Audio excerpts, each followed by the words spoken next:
Hi guys, Arthur here from Homeowner DIY. In this video, I'm going to be troubleshooting a Master Chef water dispenser. Now, this is the first time I've ever worked on a water dispenser. I think with my plumbing background, it should overlap fairly well.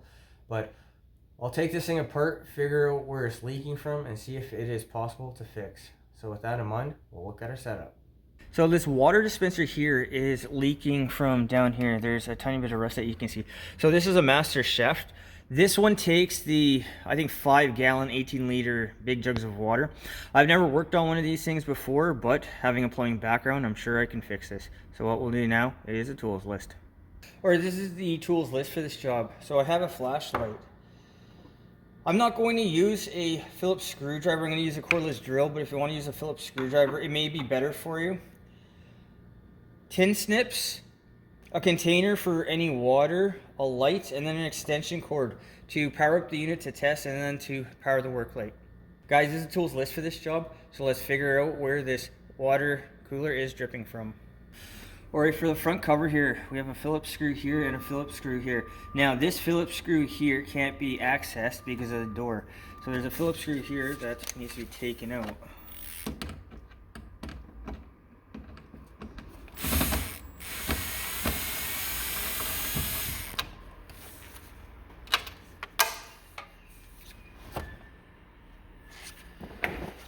Alright, now the next two can be removed.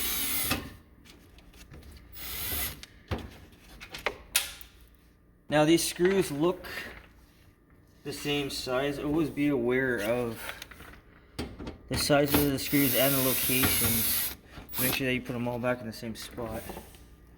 Alright, I believe this top cover needs to come off next.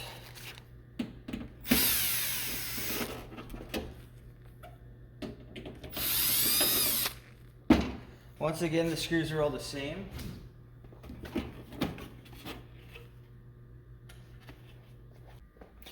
Alright, there's a screw here and then there's a screw here, and it looks like it's holding this front piece on from the inside.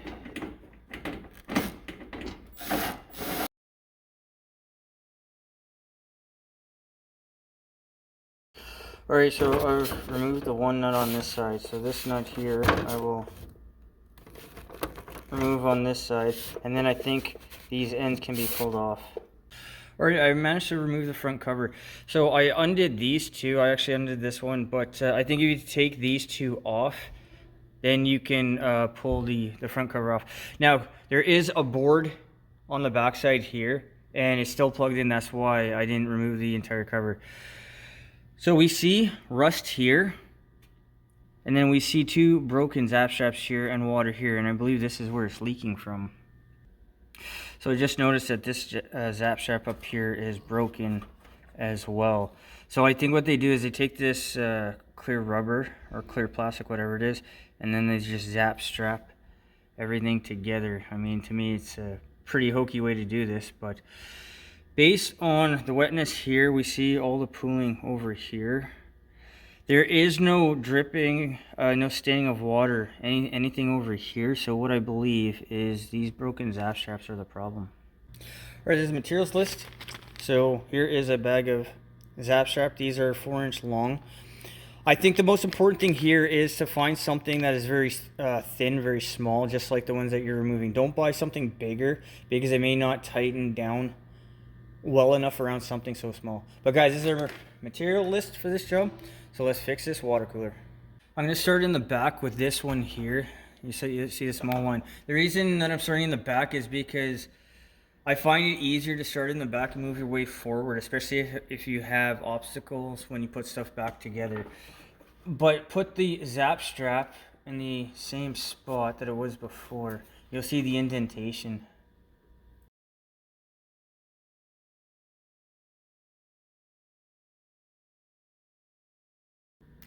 Alright, I think this is as tight as I'm going to get it.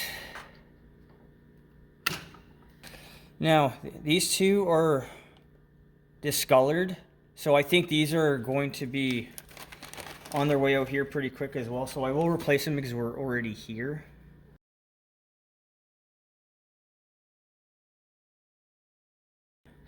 And my recommendation as well is Follow the imprint that's here.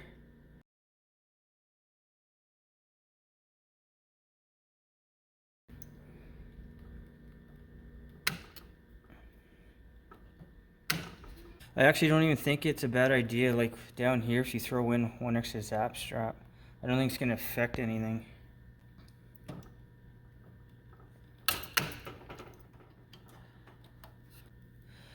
So this is it. We'll see how brittle this is. Yeah, there you go. No good.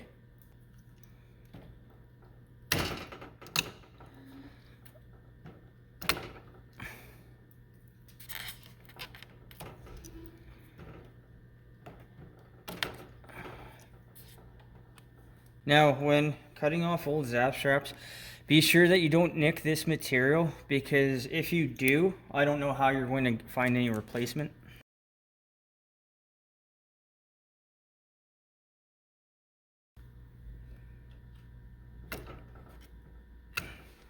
Alright, what I'm going to do is I'm going to go ahead, I'll put one more here, and then one more on the other side there.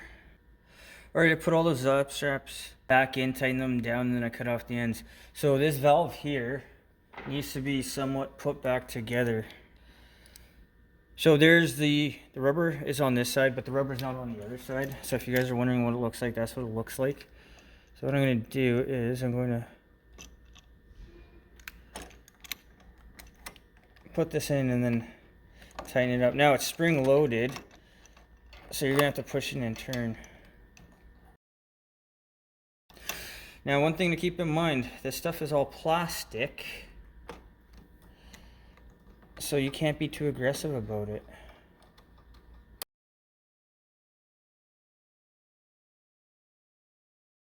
Alright, what I'm going to do is I'm going to grab a big jug of water, connect it, and then plug this thing in. And I just realized I didn't mention to always have your unit unplugged if you're going to ever do any work on it.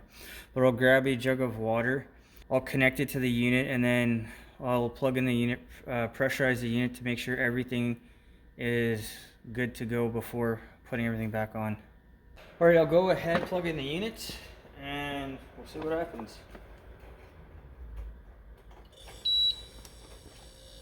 Alright, I'm going to go ahead and try to actuate the valve to make sure that water's running. Now there is a door switch here, so that needs to be depressed.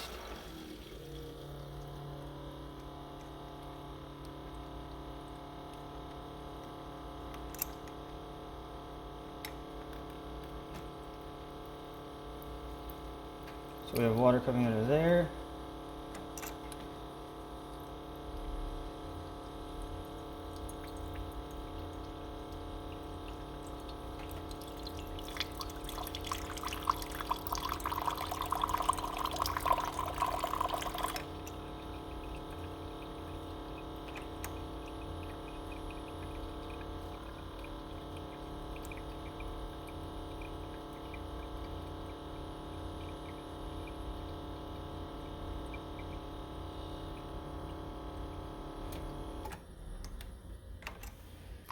Alright, I figured out what happened on the other side. So there's a groove here, and then the groove needs to fit onto this here. You need to push this down. Like it was like this before, which is no good, so you need to push this down so as you actuate it, it'll pull the entire thing back and forth. I think this rubber part was stuck on the inside. Alright, I'll go ahead and test this one more time.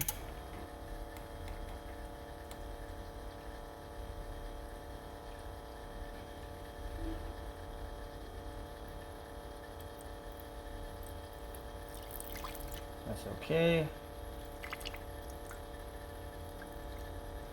That's okay. Okay, I think everything now is in proper working order, so what I'll do is I'll go ahead and put the unit back together. Alright, the first thing that has to go on is the door. So at the very bottom there is a pin down here that the door needs to go onto, and then you'll see the pin at the top. So this is the pin, and the cover is going to fit into the hole for the pin. Okay, just like that. And now we have all of these notches here.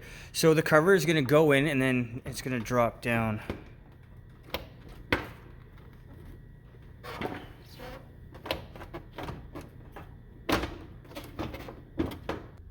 Alright, so for our valve down here, I think I can actually just actuate these down here so it fits onto this here without actually having to take off the nut. I'm going to go ahead and try to do this. I can't do this on camera because the space is too small for my hands. Okay, so you can actually actuate the valves without having to remove the nuts like I did. I just figured this out now. But this is the way that it's going to go, so take notes. It's always a good idea to take a picture as well. But the front cover is back on, it's in position. All the valves are reconnected here. So now what I'm going to do is I'm going to connect or put in that screw there and then put that screw in over there. Alright, so I'm going to put the screws back in.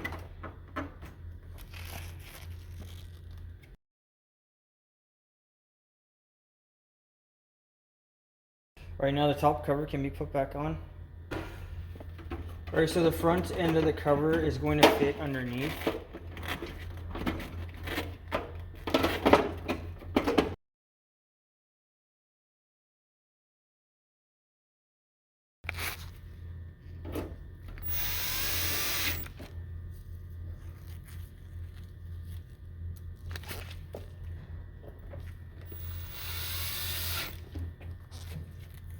Alright, the two screws need to be put back in here, and then this cable here needs to be reconnected to here.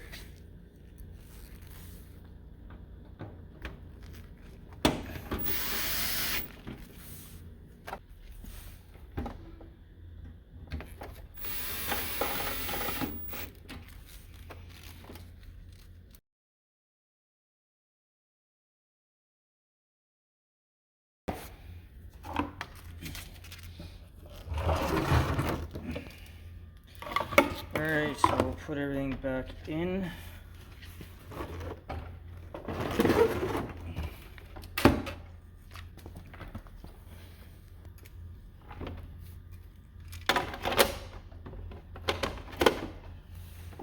Alright, with everything back together, we'll go ahead and give us a test.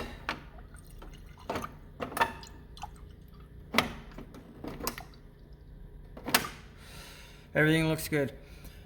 So this is, at the time of this recording, this is a $320 water dispenser, and a few plastic zap straps was the issue why this was leaking. Alright, so that concludes this job. So I'm utterly disappointed at the hokiness design of the water connections here. These plastic zap straps, in my opinion, are meant to break apart. They're not going to last all that long.